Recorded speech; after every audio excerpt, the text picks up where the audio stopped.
goal line, oh, fast line, deep fast line, and it's far line, a small line, and it's sound line, and it's sound line, and it's sound line.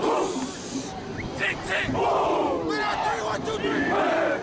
Welcome back, everybody. Welcome back to another episode, week 4 of Coach to Coach. I am Dylan Mack, head coach of Elmwood Park High School, just outside the city of Chicago. I am joined, as always, with Anthony Gonzalez. I am the head coach at Everett Alvarez High School in Salinas, California, and we are coming back again, answering some more questions that we found this time because I got a little lazy with the questionnaire.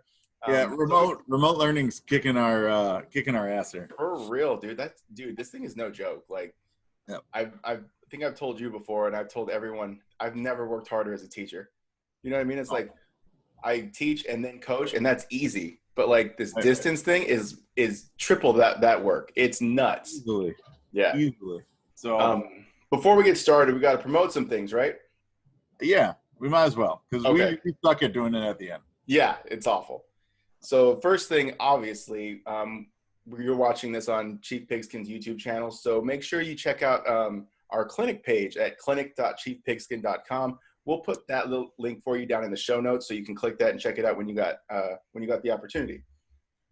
Then also come back every day, Monday through Thursday, and check out Chief Pigskin TV. We have Power Hour happening on Mondays with Under the Lights with Nate Alba and Charles Watkins. Yeah. Charles Watkins. We've been doing like coaches hangouts too, right? Like that was kind of neat. I was like, wait a minute, why didn't you invite me to the Wing T thing, Nate? Come on, bro. I'm telling you, man, he's had enough of us. He spent all summer with us. He's done. Yeah. And then on Wednesdays, it's always cool to watch Coach Hines out of Coronado High School in San Diego. He has his show with I can't remember the other coach's name. I'll figure that out. I'm sorry, man. But it's called What It's Worth, and they always talk about some really interesting things. Yeah. No, some great stuff. And also on Chief Pigskin TV, every night Nate's showing one of our clinics from the our online clinic site, right? Yeah. Did you watch, dude, I know you probably didn't, but did you watch the belly Wing T presentation? No, I don't need to see a dude rubbing belly the whole time. That's just weird. Of course, but you know what? I did. It was great. I was like, dude, this is cool. All right, I'll sit and watch this for an hour. So, yeah, make sure you guys check those out, all right? So we're going to start on our questions, but we flipped it a little bit when we made our little sheet. I made the defense go first, so that's what we're going to start with today. Silly air raid guys. Every once in a while, we just don't get the ball first, and that happens, and it makes me a little sadder on the inside. Got it. A piece of me dies, and I kind of want to stop coaching. It's like we almost lost the game if we didn't get the ball first. Right. All right, so these first few questions actually are from, oh my goodness, can you, Volkovsky? Is that right? Volkovitsky. I'm done. You pronounce that. He's a coach out of Germany. And first, he's got a bunch of questions going on here. I like this scenario, though, because I actually might have to deal with this year. So his first question is, you are the DC, and it's the first game of the year. You don't have any tape or any other kind of information about your opponent. What are the first things you are looking for as a DC?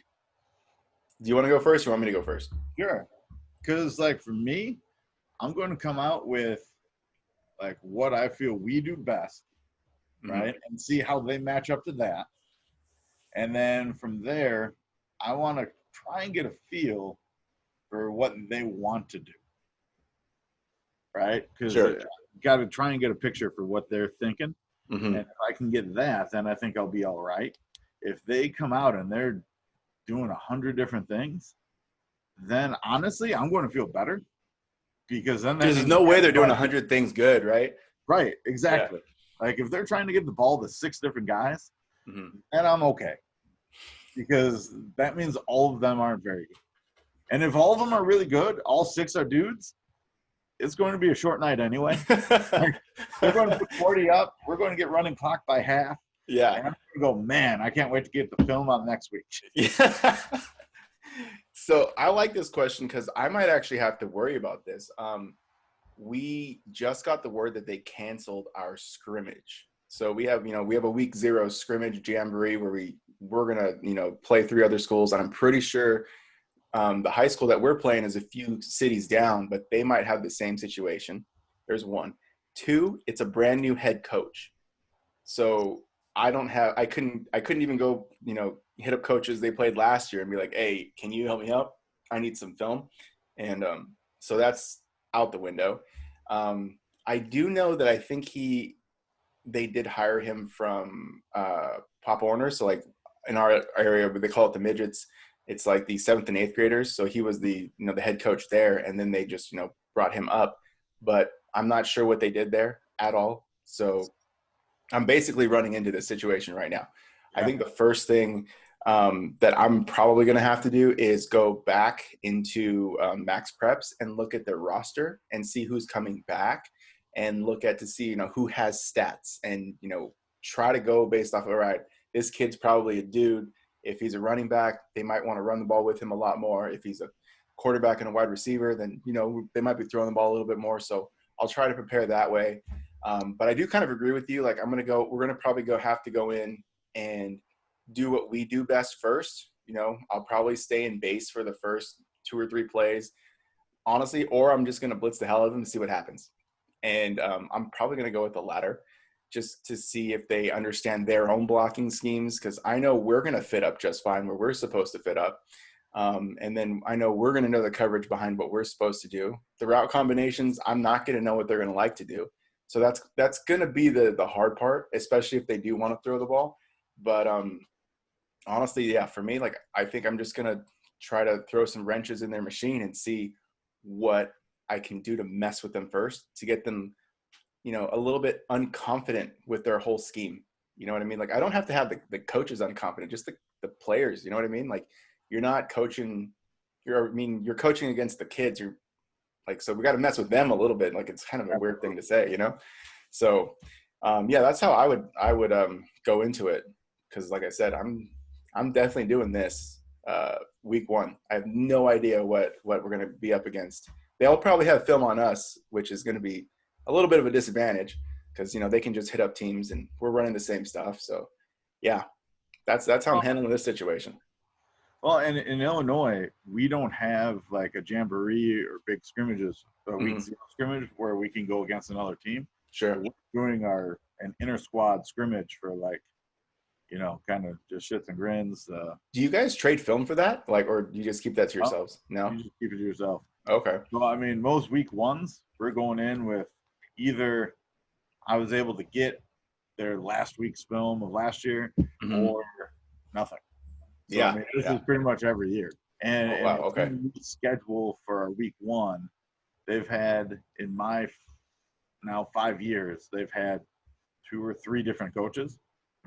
So I mean, this has happened multiple times. And you just go in, you're like, hey, we're going to prepare to see whatever. We're going to do what we do best, and we'll make our adjustments kind of on the fly.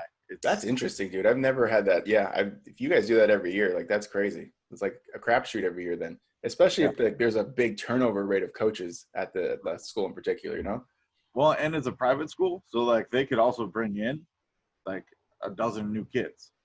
Okay. So they could bring in 4 new seniors that you've never seen before, right? Right. And they could be studs. Exactly. Yeah. Exactly. Dang. So, that's crazy. All right, so keep going with you say his name again. He's got other questions, right? Coach Volkovitsky. Yeah, okay. Volkovitsky. Well, I'm gonna write this out phonetically so I can actually read it. On what down and distance? He has other questions. On what down and distance do you have the most problems with blitzes, stunts, and pressures? Oh, this might be an offensive one, but who cares? It's already here. What kind of blitzes, stunts, and pressures give you the most problems in general?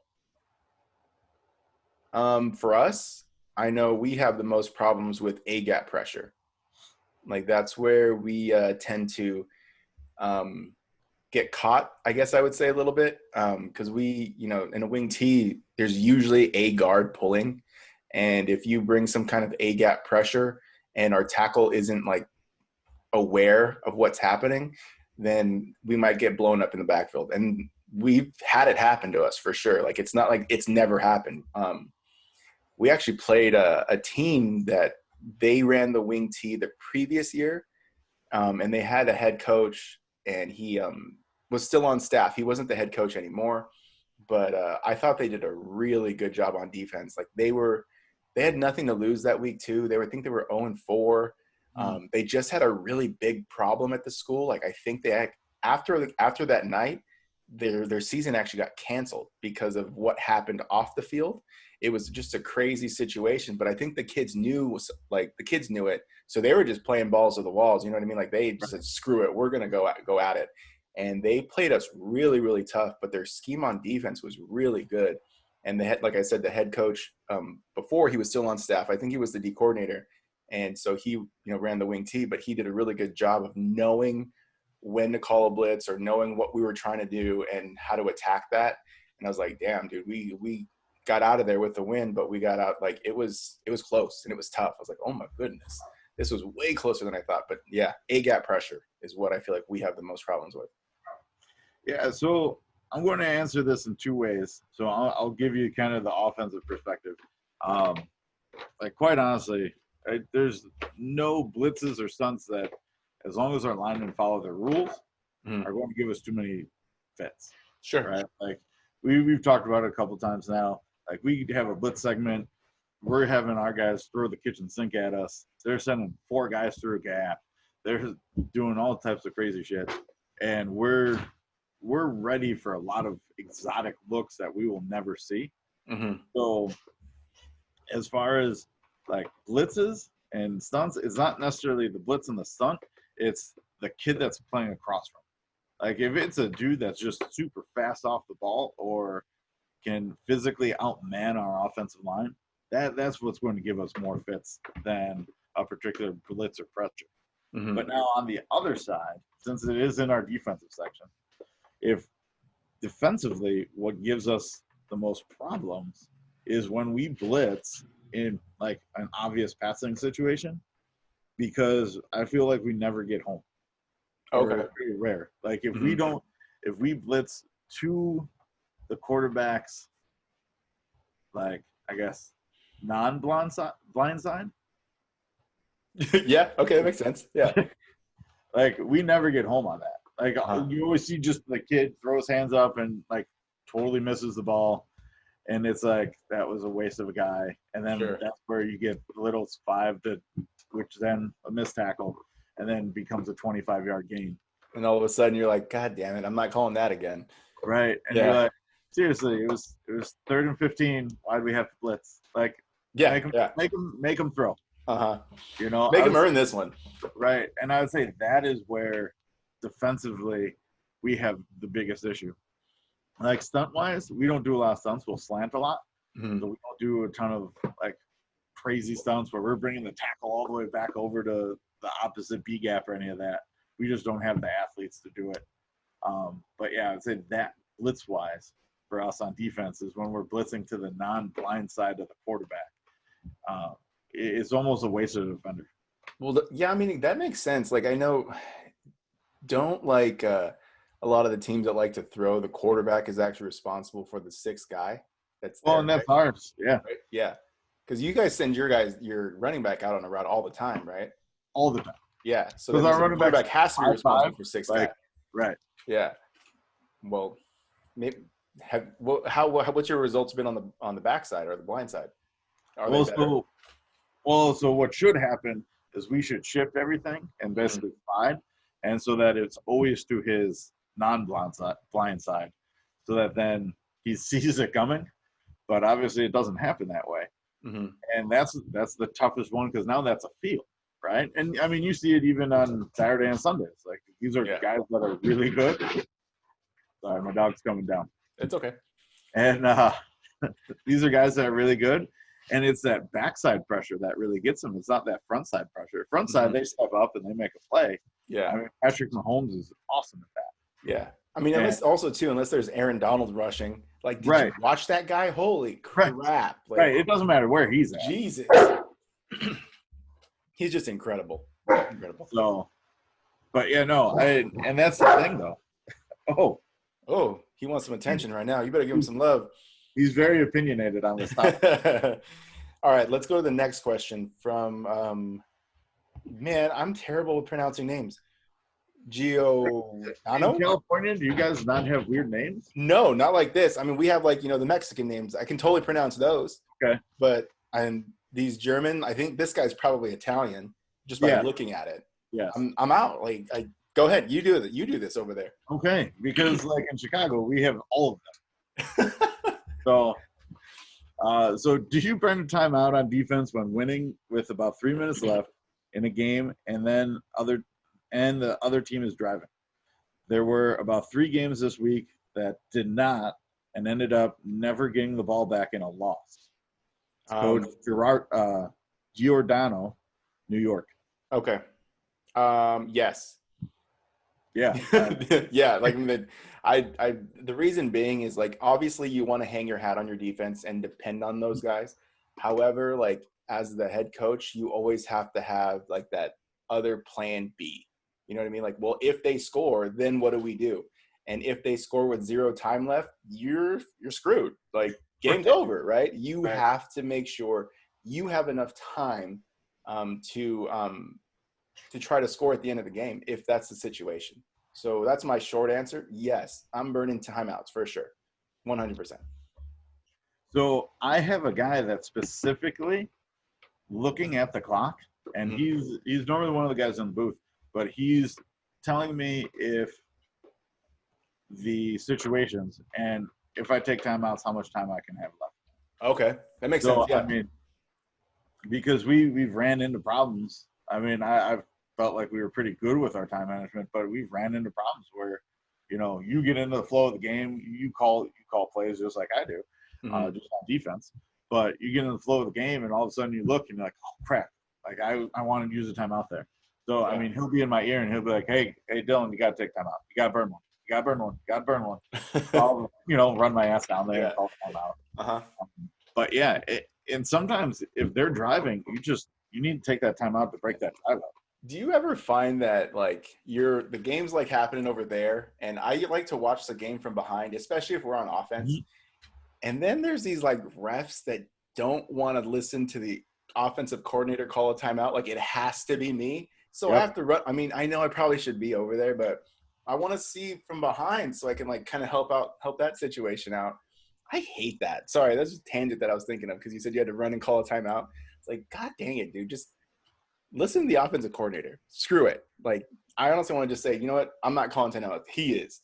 But whatever. That's just on a tangent. I agree with you. Because when our defense is out there, I like to go back, and normally I'll talk to our quarterback, and like we'll be talking about whatever. Sometimes it's not even talking about the game. It's just trying to get him to relax and calm down. Sure. And, so we'll be 30 yards behind, and it's like in crunch times, I'm like, fuck, I gotta make sure that I'm all the way back up, sitting right behind the referee. And it's like, all right, Jerry, come on, man. I'm trying to get my holding call for my DN. Because by that point, you're always in that guy's ear, right? Right. At that point, the D coordinator, he turned him off, right? Like, D coordinator not getting any call. Dude, you know what's the funniest thing? Speaking of, like, this is still kind of on topic, though. Like, I've been so mad at my coaches for being in the ref's ear and yelling at him. And I'm like, bro, if you keep doing this, there's no way he's calling anything for us. So you better give him water, give him a piece of gum, like tell him he's doing a good job and pat him on the butt. Like, dude, cut it out. And like, we've had these jerk ass referees for sure. And like, I try to be nice and he's still treating me like shit, but still like, I'm like, all right, I gotta hold my own stuff together because if I don't, I'm never getting that holding call on the DM. Ever. Never. But like, it's like, man, you're just making me go through the game situations in my head right now. Like all the little things inside of the game that you got to remember, like even the silly thing about, oh, you got to make sure you treat this sideline ref like your family. You know what I mean? Like it has to happen or else you're not getting any calls. And I'm sure it's the same thing on the other side. But like the one other thing too that I hate is, oh, that's not my call. So what? So what? You saw it. You're basically saying, I would agree with you, but I can't call that. Right. Like, oh, wait a second. Jesus, dude, man. Okay, I'm done. I'm all right. to get myself back. All right, let's We got Coach Speed. Coach Speed from Texas. How do you get a feel for when you use your blah? I'm going to start over. Sorry. Okay. How do you get a feel for when you call your blitzes? Is it based off of situations, down in distances? What? So stealing this one from Coach Speed. Okay. So how I get a feel when I call blitzes is pretty situational. Because if you like fill out your own like scouting sheet and you see percentages and stuff, and let's say I know that you're going to probably try to run Y stick on this certain down and distance, we're going to practice that one, and then we're going to have a blitz to go with that. You know what I mean? So like, it's not like something the kids haven't seen. Like we'll situationally practice that for sure. So it's like, all right, guys, 3rd and 10, Y stick. These are the route combinations. This is how we're going to fit up to it, but we're going to send. And they're like, all right, cool. So like, I kind of get them ready for stuff like that. And sometimes honestly, I guess lucky, even blind squirrels, they find nuts sometimes too. So like, it just, you got to look at your numbers for sure. Like look at your breakdown, but like, obviously sometimes you're just like, I have a feeling and I'm going to roll with this feeling, it's got me done me well so far. So right. I'm going to keep rolling with this, but yeah, that's how I would do it. Yeah. I feel like you don't want to be that riverboat gambler where you're letting it ride all the time. But dude, yeah. Like when you live or die by the blitz and it's just like, oh, right. There he goes again. He's off and running. Yeah. Who's supposed to be in that gap? Yeah. You sent him. Damn it. You ran by him. Mm-hmm. So I would say, yeah, you have to have some sort of reasoning and rationale. Yeah. But then there are those times where you're like, hey, I think we can get him. I think we're in a spot where we can get him. And it blows everything out of the water. And you're just like, well, it's not the spot we thought. It's not the situation on paper. Mm-hmm. That makes sense. But I feel like at this point in the game, in the context of the game, we're good. And we're going to get home. Yeah. And that happens, like you said, you got to go with the gut. And, sometimes you guess right. And, like, what's the worst case that happens is you put 7 points up and offense gets the ball back, and that's what everyone wants to see anyway. So, yeah, they want to see long balls in the air, long run. I mean, they don't even want to see long runs. No. They want to see the ball in the air, guy catching it and making a little move. Like, what? No, bro. Like, do you see the blocking scheme that's happening right now? It's beautiful. No one cares about blocking schemes. But you're right. They don't. They really don't. I'm like, wow, that fat kid did something excellent. That fat kid and the other fat kid, they bumped into each other. That was great. I mean, dude, fat guys need love too. Let's go. They do. and I want to give them love. But the fans don't. No, yeah, they hate it. They hate it. Oh, man. Okay, let's go to the next question. Coach Brower in Utah. Yeah. He's saying that we are struggling with stopping the spread offense. We've been running the 3-4 and have mixed in various blitzes and put pressures on the QB. We play man most of the time, and the D-line is slanting to the weak side, and the strength is based on the running back. Okay. What have you done to keep offenses guessing? Okay. I guess – so wait. If the running back's on, like, hang on, don't short circuit right now, okay? You're on the defensive perspective. Think that way, okay? So everything's in reverse for you right now. All right? I'm just saying, like, I might schedule a game with Coach Brower. like if that's what he's giving me. Like, you want to know why you're not stopping the spread? It's because you're playing man and you're slanting the same way every time, and you're not mixing it up. Like, sorry to cut you off here, Gonzo. But no, it's fine. It's fine. From an offensive perspective, you're giving me everything I want. Like, okay, you're letting me play man, or you're playing man, so that opens up my whole playbook. You're going to put 3 down linemen that are going to slant away or to my running back, I guess. I guess, yeah. So if running backs to the right, like defensive right, I think they're slanting right. Right. Yeah. So I could run my zone away from that, and you're going to have to come downhill and make a tackle in space, as opposed to making a play in a gap. Mm-hmm. So okay, so my whole playbook's pretty open from what I got here. Mm-hmm. And okay, so you're going to blitz. Well, if you're blitzing, that means there's nobody over the top. So now I'm picking matchups, and you're making my life very easy. Like when I see this kind of stuff happen, even if not picking on the 3-4 because we're both odd front guys, but if it was a 4-3 or 4-2 or a 5-2 or whatever, if you're going to play man and just blitz and basically play zero, man, I'm going to have a field day because you're not going to hit home every time. Yeah, no way. And I can get rid of the ball fast enough that even if you're getting close enough to breathe on my kid's neck, he's going to get rid of the ball before you get there. Mm-hmm. Okay. All right. I'm agreeing with you as much as I hate agreeing with you. But you don't play man all the time, right? No, yeah. I mean, honestly, like I think even last year with our defense, we did not play man once. We were always in like a 2-read, cover 4. Right. Actually, hang on, I'm lying. We did play man a little bit in our third down package. And that honestly was our mix-up. You know what I mean? So like, so we have, our regular base stuff that we run. And then towards like game or week 4, I started doing like an even package front just on third downs. And then the next week, actually, we started doing like a sim pressure type of look. Mm-hmm. And that way, especially on third downs, you know what I mean? Like first and second down, we're playing to get to third down. Yep. So, depending on, the distance with third down, we would either go even and we would do some type of pressure or, back off and play coverage. But we'd always make it look like it was a pressure. Yep. Just to get like, the QB guessing, or like we're just bringing the pressure, like everyone's on the line. It's like one of those things you see when like there's no one has their hand in the ground. And, you don't know who's coming. And we actually subbed in more linebackers and DBs. So there was no slow guys on the field. Right. And like, I didn't care. Like if I had a 160-pound DB going to it's a lineman because you don't know if he's coming or not. And it's not like we're rushing him or, we're stunning and playing with gaps. Not taking him head on. Yeah, no way. And that actually worked out really well. So like if you're having problems with the spread, you can't stay in this, but it's like that for every offense.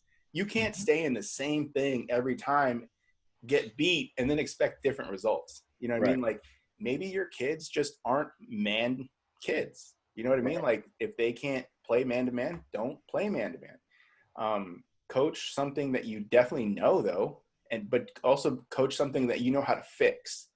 You know what I mean? Like if you're in a defense or an offense and you're running into problems, but you don't know how to fix them, that's when you're like, okay, am I really in the right thing? Because if you don't know the fixes to what you're trying to accomplish or the fixes to what the offense is trying to give at you, you're kind of up shit creek without a paddle.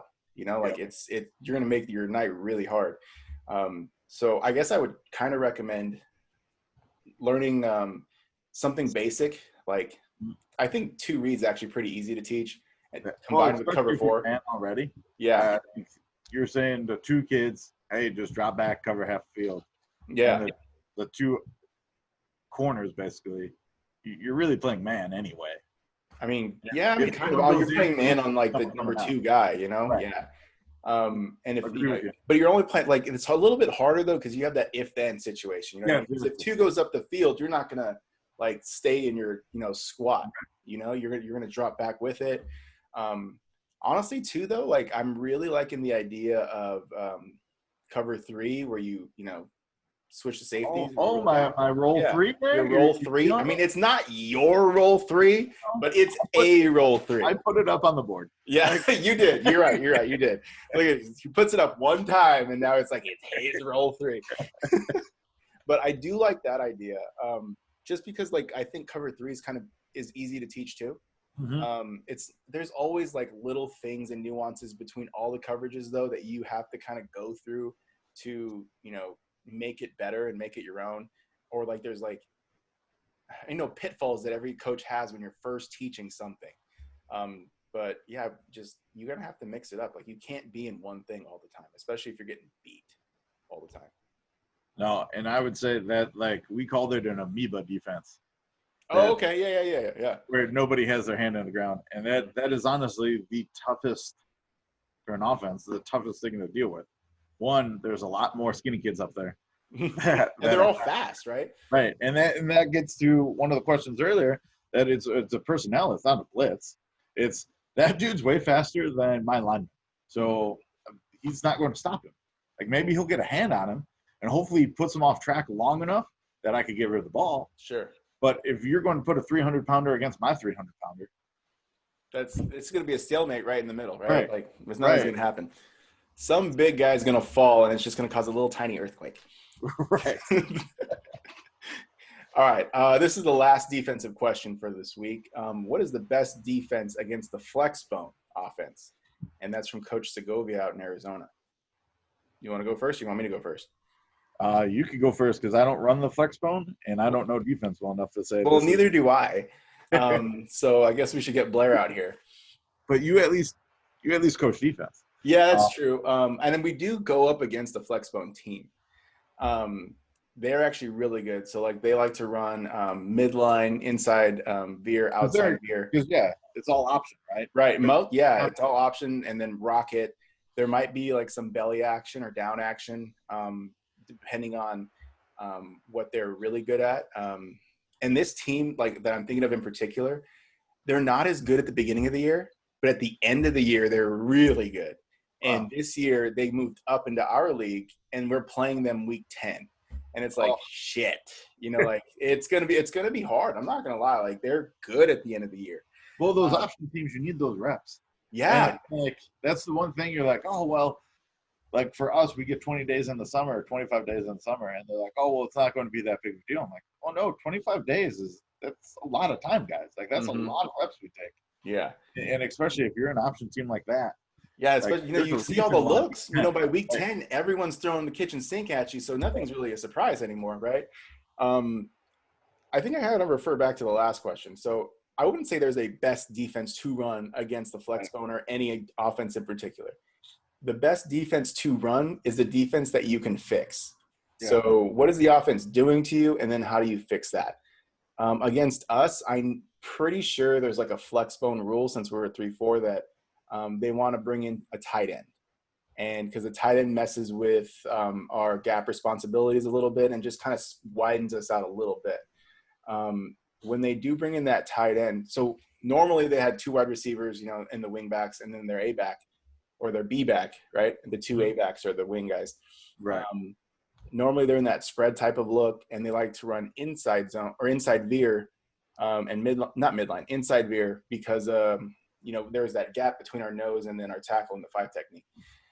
And then when they bring in the tight end, so how we counter that is our tackle, nose, tackle, and our middle linebackers are responsible for the dive. And then we had our outside linebacker responsible for pitch, I think, and then our safeties came up. Oh, no. The outside linebackers are responsible for the quarterback, and then our safeties played the alley for the pitch.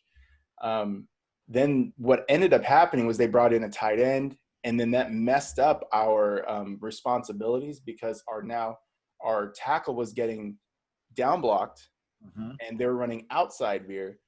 And then so our quarterback player is our outside linebacker. He was still getting quarterback, but now we didn't have anyone for dive. So it took me a series and a half to figure out what was going on. And then as soon as that happened, we just changed responsibilities. Because they had that tight end, now there's no outside, wide receiver threat. Our corner was now responsible for pitch, and then our safety rolled up to play quarterback. And that was pretty much the end of the game. So like I said, you have to be able to fix what's happening for it to be any type of good defense. So like I said, there is no best way, but there's fixes to what you already do and know that definitely help. I've seen on like Twitter, this came out, I can't remember who it was. It was some really good high school coach where they're in an odd front, but the 2 linebackers ended up stacking on top of each other. I think they called it tower. And the middle linebacker that was like playing at 3 yards was responsible for their B back. And then the middle linebacker that was further back was responsible for like the quarterback. And then the safeties would still roll up for the alley. I don't know. I'd have to find that post. It looked interesting. I'm like, maybe I can do this week 10, because I don't know if they're going to see that. Right. I'm done now. Yeah. No, and I guess just kind of to say a little bit on it is you got to go with whatever your option rules are in your defense. I don't think it's so much like this defense is better than that defense. It's just whatever your option rules are, you got to make sure you're hitting those hard that week. And I'd probably do it the week before. Like we do a little bit of option every week just in case we see it. Right. Because Honestly, we're gonna start as soon as we get a chance to practice. We're gonna play against option because honestly, I don't want to lose our week 10 game because it's also like the rival that's like 2 miles down the street. So awesome. yeah, like we're gonna be practicing option all year long. Yeah. Well, and even on like most of our teams that we play, not that quarterback's going to run their dual threat quarterback or anything, but we just want our kids to get used to we can't chase everything down from that backside. Mm-hmm. You know, we want them to understand, like, no, your job on the backside is still to stay home, or, you know, your job as a force defender is to be that outside edge center. Don't rush in to go get dive. Someone else is there to get that. Sure. Yeah. So we're going to work our option rules pretty much every day from the start of the season, from the start of camp. Mm-hmm. So I would say that's kind of the biggest thing. And then, yeah, like you said, making those small adjustments. One guy that I got to meet over this COVID time was Paul Ernest. He did one of the home clinics for me. Okay. And his playbook was he'd set the play up, and then he'd have an if-then statement. And then it would be a table. And then it'd be if this, this, and this, like each different situation that would possibly be an if, he'd have his thens on the playbook page. And I was like, that's really cool. He's like, yeah, I started doing it a couple of years ago just so that then like his lower level guys and his quarterbacks and everybody in the system knows, okay, well, here, if this happens when we're running this play, this is what we do to fix it. Mm-hmm. I was like, that's really smart. Like, that's why I got you on the home clinic, because you're way smarter than I am. This is why you're presenting and I'm not, because, you know, you're just better. And I'm okay with that right now. I'm okay with it. There's always going to be some guy who's doing something better than I am. And that's why I just shut up and listen. Exactly. Yeah. Okay. All right. Time to get to good stuff. Yeah, dude. I'm looking at these offensive questions, and I'm not going to say anything for the next 30 minutes. I'll just ask the questions, and you answer, because I don't know anything about what's happening right now. Okay. Well, I mean, here you go. Welcome to Coach Mack's personal. I'm going to take out a pen and a paper and start writing some notes. Okay, ready? Here we go. All right. So this is from Coach Saunders in Michigan. And he's asking, do you prefer swing or flat when using the running back in quick game? All right. I'll just mention now. Let's see. Here we go. So we prefer the flat route or the shoot route, just because with the swing, I feel like too many times you get your quarterback shoulders turned towards the sideline and he throws it behind him, which then is a fumble, as opposed to with the flat route, he's throwing it forward. It's also an easier progression to if you aren't having that running back be your final read on your progression. So like sometimes we might read our mesh out. We call the flat route the shoot route. Out shoot mesh. We might read it that way. That was. How often do you read it that way? Not very. It just depends on what the defense gives us. Okay. So, but if we do that as an adjustment, that's an easier progression than to be here, and then come back. Sure. You know. Yeah, that makes sense. And only reason I'm asking is because I'm thinking about putting mesh into our offense. I mean, it just looks so freaking awesome. I hate saying that. It's expensive. Is it? It's an expensive play. Shit, maybe not then. But it looks so like hard to defend, and I hate saying that because it looks pretty. Last week, there's so many things to look at. The Cardinals ran it and scored. Yeah, North Carolina ran it and scored. Don't remind me the Cardinals ran it because I'm a Niner fan, and that shit was so disappointing. They beat the pricks off them. Yeah, man. I was like, God damn. I don't know. It's the. I think it's up there. Perfect pass. Is that what it is? The perfect pass is mesh? I believe so. Yes. Oh man, do I gotta buy a book? It is tough to stop. Yeah. So, okay. Like, as long as you have a quarterback that can read it right, it's tough to stop. All right. So then it is going to turn into a Dylan Mack clinic right now. I mean, Maybe. Well, but for you guys, do you guys like to swing your back out or let them get downfield a little bit before? When we throw, Yeah, what is throw? ball goes in the air, Oh, not wait, off the foot. that's against the rules? It maybe in California. Oh, no, definitely not in California. Have you seen Bosco play? Jesus Christ, man. Well, yeah. Oh crap. I think it's Syracuse. Oh, Clemson. Clemson, yeah, they got the quarterback It's a from monster. Bosco. I Yeah. couldn't even imagine last year as a senior. Like they're like, yeah, he's a freshman, and he's out there. He looks like a grown man. I mean, Dude, it looks he like is a beast. when LeBron James came in the league and he had a beard, and you're like, yeah, he's like 36 years old. Like, come on. I don't even know how to pronounce his last name, but I'm going to learn because he's good. He's pretty good. Yeah, he'll be playing on Sundays for sure. I think so. Okay, next one. Is this? Oh, it's not McDonald, the one I thought. No, actually, this Coach McDonald sent us a question. Well, didn't send us a question. We stole from, but we stole a question from last week. Oh, okay. It says, so let's talk about quick game. How many concepts do you like to carry? All things being perfect, and that's Coach McDonald out in Florida. So I like carrying about 5. So I'm going to carry blade, which is our slot runs a slant, so a 1-step slant, and then our outside receiver runs a 5-yard in. And then we'll run stick, we'll run corner, we'll run slant out, and then I'll either I really like running out fade. Out fade? Yeah. All right. That's about what. Okay, so hang on. Why? Maybe I'm just being stupid or just ignorant. I don't know. Why are these quick game concepts and why is mesh not part of that? So, like the footwork for quick game is different than what for who? The quarterback or okay. Yeah, for your quarterback. So, like when I was one place I was coaching at, we'd call these like cut passes because the lineman would just cut. Okay. So if it gives you an idea how quick that ball's getting out, and also the level of importance, I guess, for the lineman to big on big start, get in their vertical set or any of that. We don't do that. We vertical set, and we don't actually vertical set. We do something slightly different. So, okay, I guess, I had another question because, I'm not saying I'm interested. I kind of am. Throwing the ball's fun. Yeah, I'm not, dude. We're not doing that. I'm just interested because of the other side, the defensive side. That's why I want to know. All right. Sure. Okay, so quick game. You have blade, stick, corner, slant out, and fade out. Are there other quick game concepts? Yeah. So like your seam hitch, your double slant. There's a bunch of them. Okay.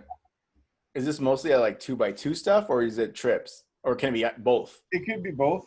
Like, so if you throw it into trips, then you're probably going to get a guy running a flat route. That little like 1 yard, kind of out. Okay. So then, what is mesh considered if it's not quick game? Is it have another category on its own? A drop back? Yeah. All right. Hang on, I'm really writing notes right now. I know you are. I'm just saying, like, shit, I might as well learn something. All right, what other dropbacks are there? Cause mesh, don't fucking Y cross. Y cross. All right. Like shallow. So some people run their all go, their 4 verts. They'll run it as a quick game. We run it as a drop back.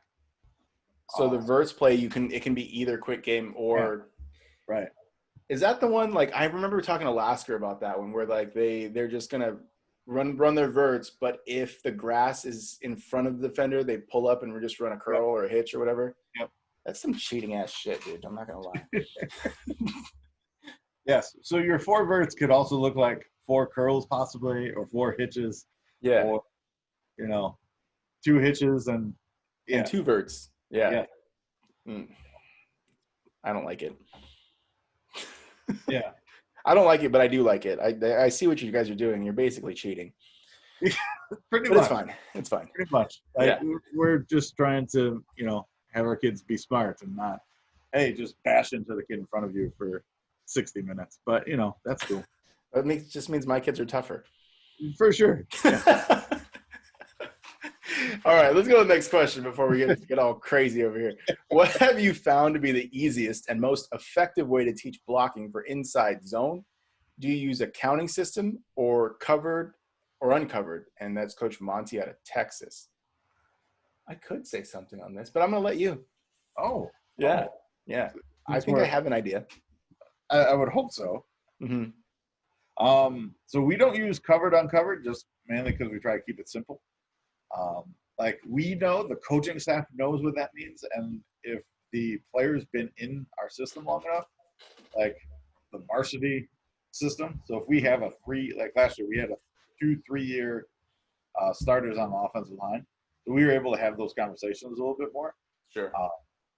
But for the most part, we use a count system, and they know that they can't go up and get a linebacker until the lineman is handled. So our goal is to get the linebacker to come to us, because we want to make the whole defense one level. Mm-hmm. Because we figure if we can make you all one level, well, then the running back just has to pop through and he's gone. Interesting. So because those linebackers, they want to come and fill, right? That's their goal. Well, if I'm a waddler, right, and I'm waddling through and I help on my double team and that linebacker comes up to me, well, now I just have to move over instead of where I get into his arena of playing in space. And once I start climbing, he's going to be a much more athletic dude than I am. But if we're playing on the line of scrimmage, I mean, it's like the movie 300. You get them in a small spot. Numbers, athletic ability means nothing. Okay, all right. So I guess that's where I get a little lost, because I don't like to give a vertical seam. You know what I mean? You say you want the defender to come to you. Well, I actually want my guys to go to you as well. Like I kind of like.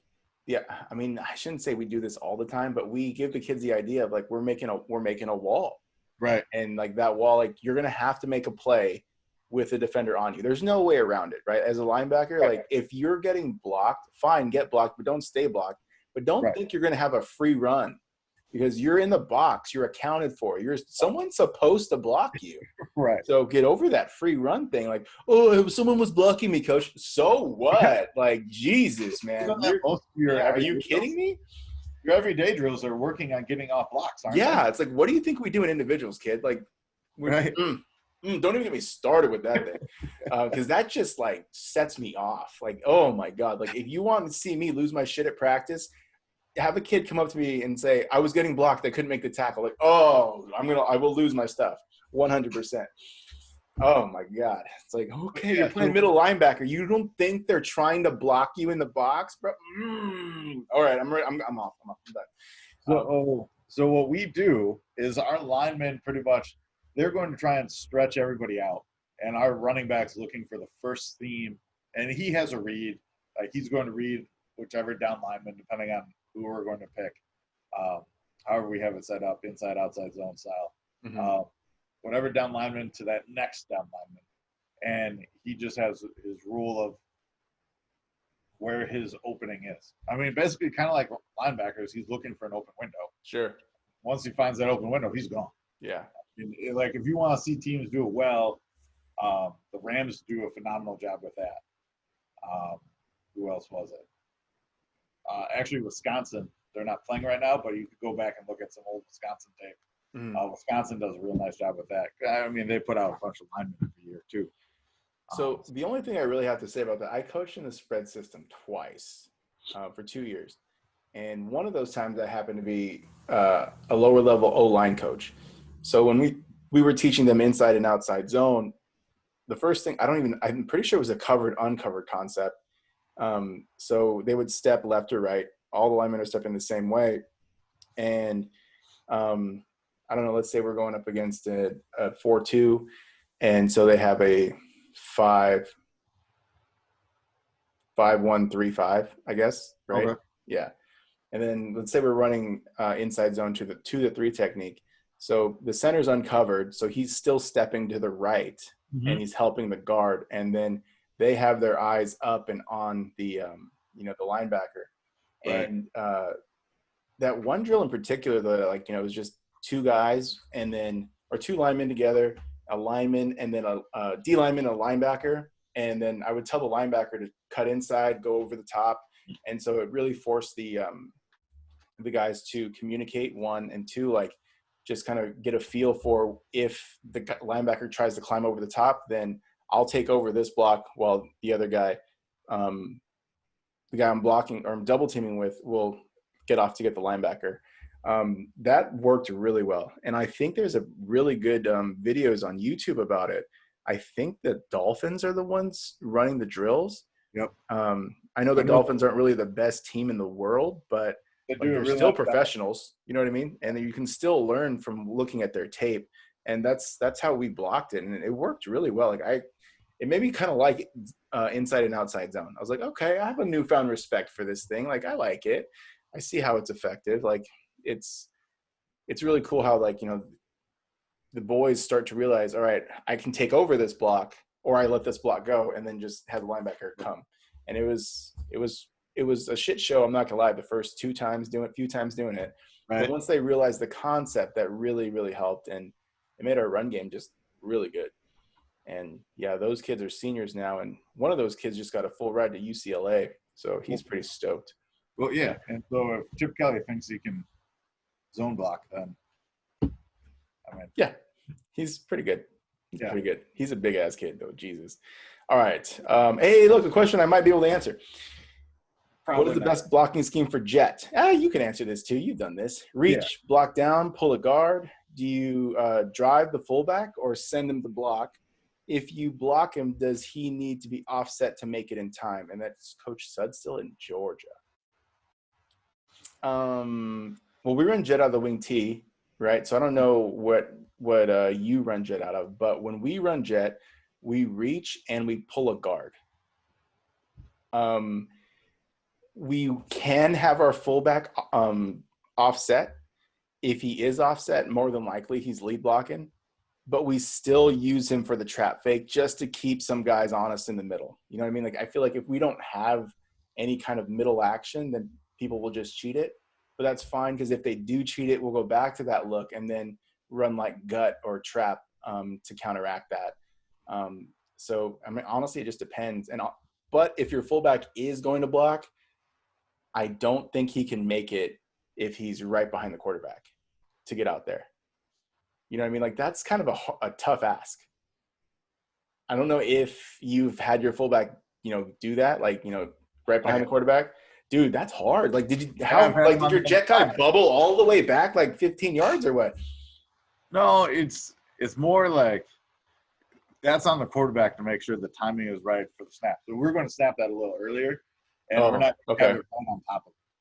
We snap it right on top. Like, it's just like snap, turn your back and give it. Like, he's pretty much snapping the ball when the the running back gets to about the guard's middle butt. Okay, so we have him snap at the tackle. Okay, so it's depending on the guy, and he has to know which guys are faster too, right? Because if it's a really fast kid, then you got to snap that shit hella early. Because there's a lot of teams that think that, like, jet's not an expensive play, and I think jet is. Like, the blocking scheme on jet is kind of involved, because you're doing something that could possibly not be your normal blocking scheme. I think across the board for your own line, you could keep it simple. You could say, hey, we're running outside zone for the whole line. For sure. But then for your receivers, you could have them just stock block. You could have a crack. You got to work that timing of the fullback or running. Like, for us, it was our running back. We out of a single back set. And he'd have to go. He'd have to check the end, make sure no one's coming. Then he'd be getting out wide to the corner. And, I mean, that takes time and reps and just kind of seeing all the different mixes. And if someone shows late, what do I do? What if, you don't want to have your slot receiver crack the dude in the back and get 15 yards the other way. Like, there's just a lot that kind of goes into it. But, yeah, for us, when we went out of a pistol look or pistol or shotgun look, whichever you want to call it, I mean, truthfully, I think our quarterback took an extra step back most of the time anyway. We would be we probably did it 70-30. 30% of the time we would do that fake with the fullback. But we did it more as an RPO. Where, yeah, so we do like a run option. Okay, yeah, that makes sense. Or an RRO. RROs. And if we saw the linebacker move out, we'd then give underneath the fullback to the tailback running trap. Mm-hmm. So we'd run trap with our line, and then we'd run jet with our receivers. Oh, that's interesting. Because we've done something like that too, but our RRO was if the quarterback saw the play side linebacker vacate, right, just pull and kept it, and then the line, the play side is reaching, but the back three, the center, the guard, and the tackle, they're running gut, so they just switch blocking schemes. Like the center will block down, and the guard will loop around and get the backside backer, and you don't have to block the play side backer because he's gone. Right. So like that's how we did it. And that worked out pretty well. But I get that RO thing. That it's cool when you can block it right. I do like there is something that some people don't like to do, which is pull the guard. I think you should. That it brings an extra blocker, right? Yeah. And if like let's say there's that sneaky safety that just plays the alley really well. Well, now you have an alley block. So that's either our running back or that outside receiver for us. Mm-hmm. Okay. That running back is looking the edge of the line, like did that DN beat the tackle? And if he did, we call him a knifer. We're going to try and get his outside shoulder and push him back in. Okay. And then if that's the case, then it's going to be kind of a one-on-one situation with a corner who we're hoping doesn't want to make a tackle on our jet guy. Yeah. And then we send our receivers down to get safety and then that outside linebacker. Yeah, that's how we usually do it too. Like, but we just like the guard for us just brings an extra one because our wide receiver, when we run it to the X side, he'll crack, and then our tackle will reach. And more honestly, now that I'm thinking about it, we don't normally use our fullback to block. He's the one faking the trap or the gut on the inside. Right. So that's probably why we decided to bring a guard. Yeah, to bring that extra guy. I'm thinking about my own jet play. I can't even remember what the hell we do. It's been so goddamn long. It's been forever. I have to pull out the playbook right now. All right, last offensive question. Thank God. What run plays do you have out of spread? Pass plays that turn into bad things. Well, I mean, off the top of my head, I would think you would carry inside zone, outside zone. Right. And those two plays can kind of almost be the same thing. The more and more I look at them, because the more and more you look at it, it kind of is. Mm-hmm. Like, because outside zone very easily turns into inside zone. And inside zone, like if you get a kid that really wants to bounce it, looks like outside zone. Sure. So, I mean, it's all pretty similar. It's what that play side tackles do. That's really it. You know what I'm thinking though? Like, I think we've answered this question before. I'm not sure. I'm just thinking about the things I've said about spread and running. Yeah. I don't know. But yeah, inside, outside zone. Bash, dart, GT counter, jet. We just talked about jet. You can definitely run jet. Draw. Fucking draw. Okay. Let's see. I mean, we've talked about this before, and I just don't like it as much because I don't think it hits as quick, but you can run trap with a guard instead of dart. Yes. That's a whole nother discussion. That's one of the reasons why I really like staying under center, because I think, trap is just faster under center. I like under center for trap, for a lot of your run plays, and for play action. Okay. Like so if you play him, if he's ever under center, play action, it's play action. Or they're just going to go, like, look around, the quarterback will get under there and, like, fucking quarterback sneak it if it's, like, 3rd and 1, right? Dude, our wedge play, 5 yards a pop. Averaging. Oh, you know what? There is one thing, though, we haven't really said is, and I would really like to see, we don't do it, is power read. Yeah.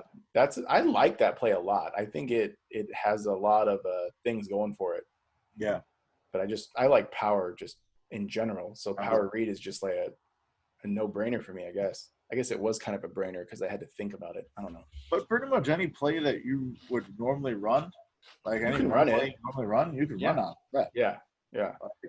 I mean, Just because your sprint comes out doesn't mean you throw the ball. Right. I mean, there's a bunch of examples of guys being in shotgun wing T, so it's spread out, and they're running all the wing T concepts through spread. If you do that, I do feel like it loses like misdirection type stuff. You have to be okay with the misdirection, or I think running your quarterback. Yeah. I mean, you're okay with running your quarterback, which you could be. I mean, I think this year I will be. I should have been more last year too, because this year my kid's more of a thrower. Last year he was a converted X into a quarterback. Oh. Yeah, I mean, I don't know. We weren't thinking that well last year, I guess, but there was just a lot for him to handle though too, because he was playing quarterback, a new position for him, and he was also my starting strong safety. So there was a lot of things going through this kid's head. But even that, like, you don't want him to get hurt because you're next. Now we're screwed on defense, right? Like he was one of the few kids we had going both ways all the time. Right. But that's I guess the other thing. So, but yeah, because when we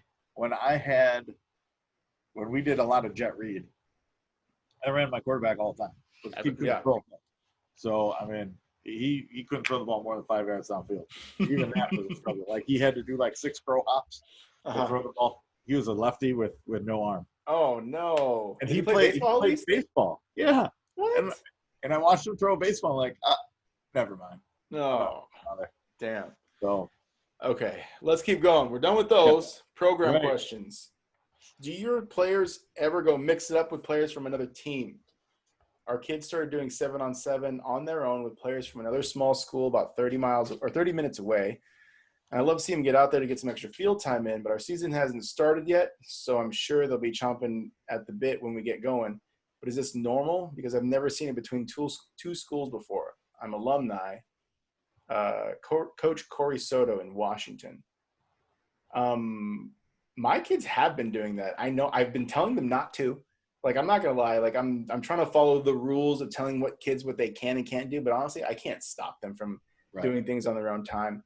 I know for sure that I've seen like Instagram clips of them throwing a ball, and I'm like, that's not at Alvarez. And they're honestly, no one even supposed to be on school campus fields. There's signs everywhere that say, you will be called for trespassing, and then they put them up specifically for COVID. But the kids still jump the fence, and that's not just my kids either. Like there's kids from other schools doing the same exact thing. And honestly, the kids just want to play. Like they just want to, go out and throw the ball around with their buddies. Lately, I think they have been kind of doing little 7-on-7 things, but I think honestly too, a lot of it is just them mixing with the team, and like the team that let's say they go to another school, but that other school is on their team too. So like they just want to throw the ball around. It kind of bugs me because I'm not going to lie. When I was in high school, like I didn't want anything to do with the other football players from other schools. But like, dude, it's 2020. They are still friends with kids from middle school when they separated. And it's much easier to keep in contact with everyone through like Instagram and Snapchat. Like they talk to each other all the time, or they talk shit about each other all the time. Right. So, like it's just easier for them to stay connected with those guys, I guess. So, I mean, I've learned not to mind, I guess, is what I'm trying to say. It doesn't bug me as much. What do you think? Yeah. I mean, like I had kids the last couple of years that went and played on like 7-on-7 teams. Mm-hmm. So like they weren't through the school or anything. I wasn't coaching them. And my quarterback was one of them. And he came back and he's like, Coach, we're running college players. I'm like, yeah, so are we. Like, that's cool, man. Yeah. Good job, buddy. Right. And, but I mean, they also get a chance. Like he was telling me about some of the stuff that they were doing as far as the skill sets of the kids he was playing with. Mm-hmm. He's like, it's just different. He's there with kids that all want to be there, that all have a higher end skill set. Sure. And it's like, yeah, dude, you need that. You need that exposure. You need that that competitiveness. Like, you need to be able to go, with a kid that's going to run a 4.5 if you want to play at the next level. Definitely. Opposed to playing with our kids that, they play football because they like football, which there's nothing wrong with that. That's awesome. Mm-hmm. But if you want to continue playing football, like you need to be a little bit more competitive than, oh yeah, I like playing football. I'm just here because it looks good on my college transcript. right. So my college app. I was a little miffed at first, but not that much. Like as long as they're having fun, not getting hurt. Yeah, that's the big thing. Just don't get hurt, please. Like, right. That's it. Do that's all I'm asking. Right. Like I know for our area, there's like 4 private schools that kind of pull from our area. Mm-hmm. 3 or 4, and so they're friends with a lot of kids that go to those private schools. So like during this COVID time, like I'll be talking to them, and there'll be like 6 kids at their house. I'm like, who are these people? Yeah. Oh, that's so and so and so and so and so and so, and they go to this school, that school, this school. I'm like, oh, well, where do they live? Oh, well, they're like my neighbors. Like, then tell them to come to our school. Right. Like, look, that kid would be nice. That would be a yeah. nice guy. Yeah, that'd be another nice receiver. Yeah. I get that all the time too, dude. It sucks when like you see the neighborhood kids that they don't go to your school. Right. They go to the private school. But dude, we also have the problem. Our neighborhood kids, they also go to the school that's all the way across town. Oh. And I'm like, how, bro? Like, oh, we put in a transfer request. My dad's uncle's grandfather went there, and so it's like a family thing. It's like, wait, what? Jesus, yeah. And the district will say yes, and it's like, all right, cool. Yeah, I'm glad we don't have that. Yeah. All right. Next question from LeVar Newsom. I didn't get where he was from. Who hands out playbooks? Why or why not? I'm glad he added the last part, because or else it would be a real short question. Yeah. I do not. Neither do I. Yeah. I figure there's so much stuff we put up on like either Huddle or we used to use Just Play that they can access it if they really wanted to. I don't want to spend the time, not going to lie, to staple papers together or bind them together for kids that aren't going to even look at it. If they're going to look at it, they know where to find it. It's going to be on one of our online platforms. So yeah, that's why I do not. So my first year coaching at Elmwood Park, we had like packets that the head coach, I wasn't the head coach at the time, the head coach would hand out every week for their play install, just scouting report, all different stuff. Mm-hmm. And we'd walk back in the locker room after film, and they'd either be on the floor or in the garbage can. And I was like, oh, that was a waste of time. Yeah. So then my first year, I was like, all right, I had, I don't know, maybe it was 4 pieces of paper at most. I think there was, each position had their own piece of paper, so they could get that. At the end of the season, there's just lockers that had bunches of pieces of paper. Like, sure. They're not looking at them. They just took them because they're like, oh, crap, coach told me to take it. Let me take it. So, like, after that, I was like, forget this. So if they want it, I explain where it is. I show them where it is. Like day one of the season, hey, you want to know where our playbook is? It's online. It's on Huddle. Click this. Mm-hmm. And there's like 2 kids every year that look at it. Like my sophomore, going to be a sophomore quarterback, he's looked through every single one of our plays. Pretty much the day after I add a play, he's looked at it, and then he'll like send me an email. And like, hey, coach, is this, and like, what's the read? What's it? And I'm like, excellent. I like you. Dude, I have a sophomore linebacker that's doing that too. And I'm like, good Lord, if I had 20 of you, or maybe even just 11 of you, you'd be fantastic. See, but I don't want that. I just want the one. Like, no, I just want the one. Dude, no, I'm greedy. I don't care. I live in California. Cost of living is high. I'm greedy. Oh man. So yeah, but no, the playbooks they seem to be a waste of time, waste of paper. Yeah, dude, I agree. My first few years as a D coordinator, I would do, packets like, scouting reports and stuff. the way that I tried to get make sure they'd look at it was I tell them if you're not drawing on this thing and your name's not on it, I know you're not looking at it. If you don't give it back to me on Friday night, you're not starting. So they had to actually give it back to me. So I could see that they looked through it. But then it just turned into a battle I didn't want to fight anymore, Right. And it's just I'm throwing too many eggs into this basket. It's just an uphill bullshit climb. I'm not going to do it. So yeah, I just stopped. I'm you know what, screw it. After that year, I finished out the year because I didn't want them to think, oh, coach just gave up. Yeah, I definitely did it the next year. Yeah. Actually, you know what? Sorry. I even showed the Ray Lewis, Ed Reed, if you need to have your notebook in the meeting room. Yeah. Okay. And they're all like, oh yeah, Ray Lewis and Ed Reed, that's awesome. And next day there was nothing. It was over. It was good. Wait, what happened? I saw Ray Lewis and Ed Reed. I know they're good, but I don't remember what they did. Right. Yeah, all right. I tuned it out. Excellent. Thanks, guys. I think this next question you got a good beat on because I remember you shared a speed workout with me. We'd like to establish a well-rounded speed and agility program to complement our strength training. Would any of you folks have any suggestions for where we should begin? And that's Coach JP in Wisconsin. Did I say it right? I said it right? Okay, cool. Yeah. Not Wisconsin, Wisconsin. With that thick California accent. Oh, it's thick? All right. I see how it is. All right. Tony Holler's Feed the Cat stuff is really good. We've used it. The kids are really excited about it. I would say it's a track program, but really it's a speed program. Do you use that more than strength program, or is it we have been equal? Yeah. How do you like that more? Because what are the benefits you see out of it? So one, injury wise, we're not getting the hey, I'm going to put 225 pounds on a clean bar and try to do a clean and shit my pants and throw my back out and then be crap for a whole season. We haven't seen that. Okay. That's been nice. And the other part is our kids just aren't weight room dudes. Okay. That makes sense. They like going in the weight room.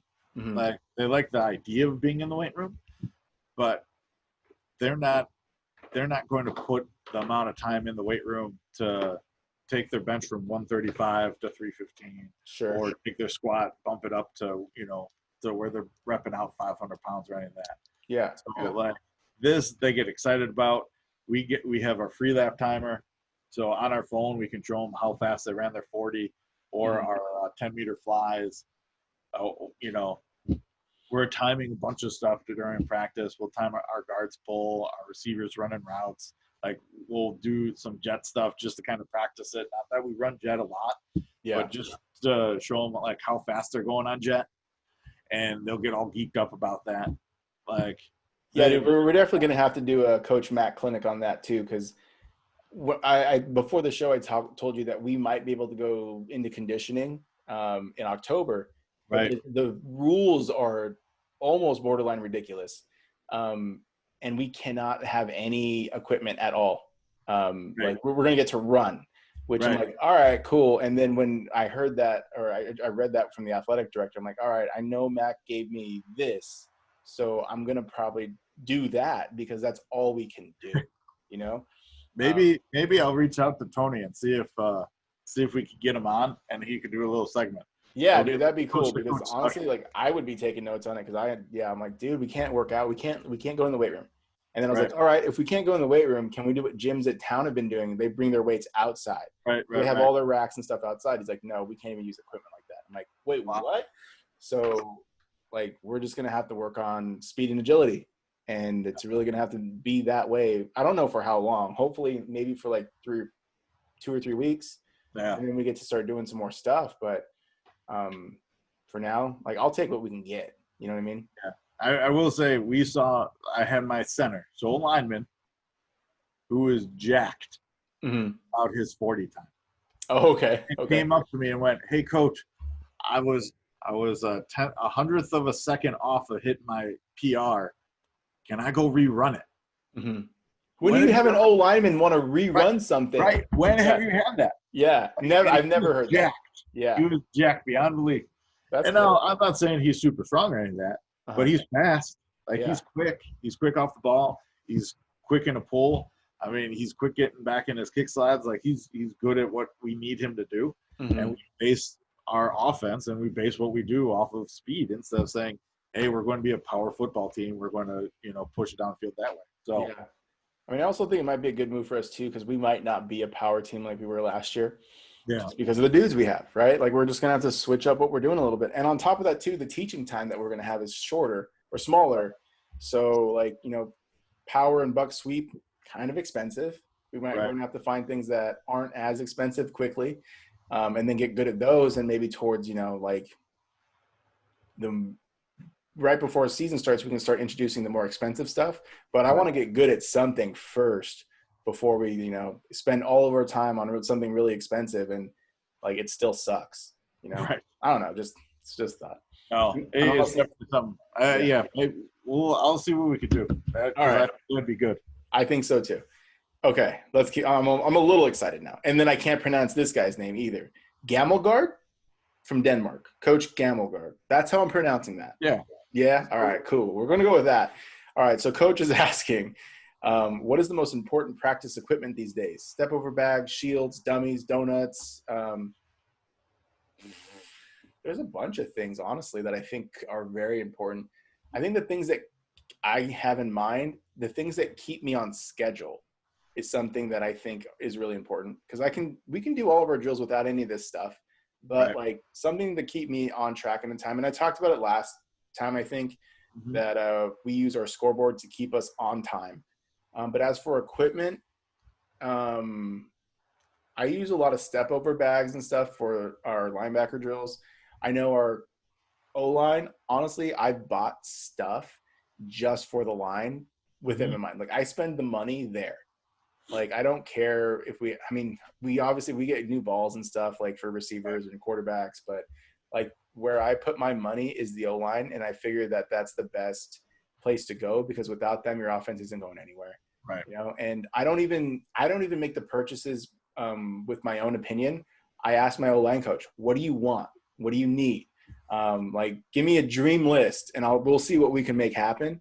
And he was kind of ticked off at me because we bought new jerseys instead of getting this one sled. And I was like, sorry, dude. I totally forgot about that sled. But we have a really good sled, the coach previous before me, he bought a pretty decent sled. We've been using, we bought a chute because that's what one of the coach requested. I'm like, all right, cool. And it's a pretty big one, like a 5-man chute. Yeah. What else? We use a lot of heavy bags for them. And, we use hoops a lot for our D linemen too. And honestly, we use a lot of shields because we like kind of hit a lot. So there's days where like, we're not hitting each other. Just grab a shield and let's go, The kids don't like those days because they actually do like to hit, which is kind of fun. But it's like, nah, dude, you guys are banged up. Like, let's back off. So yeah, like I guess stuff for your O-line. That's my number one. And then like just the complimentary stuff that you might need coaching a position. Step over bags you can't go wrong with. Yeah, that's what I think. Yeah, the whole time we were talking, I was trying to think. Like definitely the open shoot's definitely nice, and we used it for pretty much almost every position. Yeah, you can like tackling, like getting off blocks, because you got to be low the whole time anyways. You know what I mean? So it's a really good I don't know, piece of equipment, I guess. Yeah. So I would say for us, that's probably one of I would say that might be our number one. And then shields, we don't use the sled as much. Like we were going to buy, our sled was a little meh, and we were going to buy a new one, but then we just haven't used it. But that's also because of the offense we run. We're not 5 blocking very much anymore. Sure. We bought a 2-man sled, and that's worked out well. But we really use that even more on defense.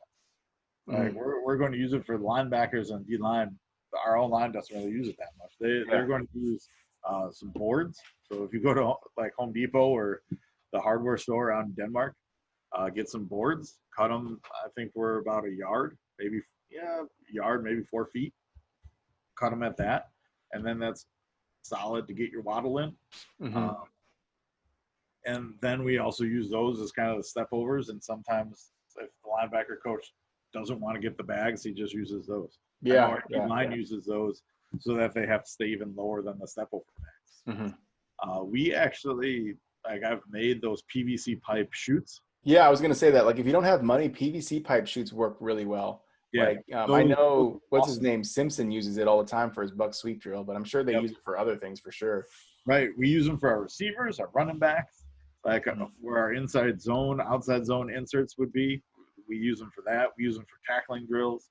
And they're super easy to put together. Yeah, they're not hard at all. And not that expensive. A couple T joints and some elbows, and you're good, right? Yeah. Right, and they're not that expensive. As far as bags go, like, I think the shields is probably a little bit more important than the bags, but for tackling, having those bags are really nice. I don't think you need to get too crazy though. Like, no, honestly, like we've been lucky though. Like, our district has provided the tackling stuff because it's safety. Right. You know what I mean? And so anything safety, the district usually picks up. So they've bought us the donuts. They even went super deep. Have you seen the Shadow Men? Yeah. Yeah, those big. They're kind of nice. The only bad part is, you got to drag them as the coach or have one of the kids drag them. Right. But it's still kind of cool to have. They're heavy, so it almost feels like you're tackling someone. And you better believe that, the first time we inflated that shit, I tackled it. I did. I wanted to see what it felt like. I was like, okay, this feels good. I like this. So I was over there rolling around with the kids tackling that thing, and it was fun. But yeah, like, I don't know who handles, your purchases in Denmark, but if you're able to, like, anything safety involved, whoever the higher up is, they should, want to help you to be more safe about it and take care of that. Yeah. I know, like, my guy up in Lake Zurich used to be at Elmhurst College, Ron Plants, did those helmet covers. Okay, yeah. I thought about those so much for practice. Yeah, he swears by them. He said they're the best purchase that he's made. What are those called, dude? I know what they're called now. I know exactly what you're talking about. They're like pads that go on the helmet on the outside. I actually thought about buying some this year too before COVID hit, because there was a pretty good deal going around for maybe a stack of 22 or something. I don't remember. But damn, I'm sure we'll think of it when this is over. I'm sure we will. Of course. Yeah. Okay, last question from Coach McNulty in Pennsylvania. Do you know what program people use to do risk coaches? I use Excel. Yeah, that's what I would say, right? I use Word. Sorry. Oh, you use Word. Okay. Yeah, I printed one off. I don't have it here because I was looking at it, but I just use Word. I make my little table, and then we cut them to size. Like, I don't know. Okay. I've seen, actually, we bought one for the lower level program, or for like our JV program. I don't remember what it was called though, but it was kind of neat because what you could do with it, you have like a master sheet on Excel, and you type in whatever the kid's doing, and then it transfers over to like that position sheet. Right. You know what I mean? And it works really well. Like when it takes hella time though to, dial it in. And then you might make a mistake, and then you got to go back and fix it after you printed it and cut it and put in goddamn wristband. So you got to be very, tedious with what you're putting in there, and you got to make sure the kids understand the language in it too, But I don't remember the exact name of the company or person we purchased it by, but I know it was through Excel, just because of the sheets and how they laid out, and the fields that got automatically filled when you were filling them out. I don't know if that's helpful, but Excel, I guess. Yeah. I don't know. I'm going to try to find it. Maybe I'll send it to you, Coach. I know it was on Facebook. Was it? There was two guys that were selling something similar. Uh-huh. And I looked at possibly getting it, but like once you get the template right and the size right, you don't ever have to go back and fix it. No, yeah. So, yeah, and exactly. that was kind of where I was. Like, I think one of them, the guy sent me the example, and I was like, well, this is basically what I did. Mm-hmm. So I'm good. Yeah. And I guess it depends on how elaborate you want to get with it. Yeah, like, for sure. If you want to get position specific, like, you want you probably want to have more of an Excel sheet. Mm-hmm. Like you're just putting in plays, like the Word document's easy because you're just putting in one line. You don't need it to duplicate over multiple pages. Mm-hmm. So, sorry, as you're talking, I'm trying to like Google, or not Google. I'm trying to find the wristband thing, what we're talking about, but I don't. Dude, there's just so much crap in my drive. Some of it's organized, some of it's not. I mean, y'all know what I'm doing. Like you try to be as organized as you can be, but you're always gonna lose shit in there. You don't remember what folder you put something in. It's like, God damn it, this is a big old cluster. Well, and my librarian last year was like, "Oh, well, they delete stuff," and I'm like, "What do you mean they delete stuff?" They're like, "Oh yeah, if you don't use it for X amount of years, like time, Google deletes it." I'm like, "No." Oh, no way. I was like, that'd be awful. Yeah. Because not anything that I want right now, but I know at some point I'm going to be like, oh man, I need to go back to that 2016 and find this one piece of information. Yeah. And it'll delete it by Google. It's gone. Thanks, Google. Yeah, okay, so I did find it. It was on Excel, but I transferred it to Google Sheets. Yeah. And it still works the same way. I have a master form. Yeah. And then, I was working with the lineman during that time, so I see that I wrote the plays in there, and then each kid's job, and then that transferred over to their play sheet on their wrist. So I will say what you want to make sure you do early in the week instead of later in the week is go through the whole wristband with the kids, because normally like you screw something up and the kids will find it. Oh, yeah, for sure. Yeah, definitely did happen. Yeah, so I would give them the wristbands actually on Mondays. And that's exactly what you're saying. In our Monday practice would be, we're just going to go through, like we had 60 plays, and we'd go 1 through 60. And we just kind of rep through them, not really in any tempo, just kind of, hey, I need you to line up. Let's run it the way it says. And if it doesn't look right, then I'll have to go back and fix it. And like, without a doubt, there would always be 2 plays, one on the top card, one on the bottom card. Yeah. And I have to go back and something's wrong, right? Yeah. Yeah, I would actually remember I had my master list on my clipboard, and when we were going through the walkthroughs of plays, and then coach or one of the kids would be like, "What is this?" or like, "This doesn't look right," and I'm like, "Oh yeah, you're right." So I'd have to go down, I'd scratch it out, and I'd put it in, and then the next day I would have a new card for the kid. Right. So yeah, that makes sense. Okay, dude, we done? I think so. Thank you guys for submitting questions or putting questions out on Facebook, because I got lazy with the survey. But we'll put that out this week for sure. Make sure you guys tune into next week. Next week is week 5, right? I know, man. Hey, we're getting. Dang. It's week 5. Almost October. What was that? It's almost October. Oh my god, you're right, man. October is when like the real football happens usually. Like you're getting ready to go to the playoffs, and it's like, God dang it. What are we doing with our lives? We're busy answering questions, hoping we get to condition. All right. Yeah. So catch us for week 5 next week. Maybe you guys are 5-0. Maybe you're 0-5. Maybe you're somewhere in between. But we hope you're having a good season. Everybody is safe, and all your players are having fun. Yeah, definitely. And check out all the stuff that's on Chief Pigskin. Check out Chief Pigskin TV. Check out the online clinic, especially for you guys that aren't in season right now. Try to get a little bit better. I know you're watching us crack jokes and talk about what we think, but go check out the online clinic and see what guys a little bit smarter than us, what they're doing. Probably a lot of bit smarter. Let's be for real. Yeah, definitely. All right. Thanks, guys. See you later. Take care.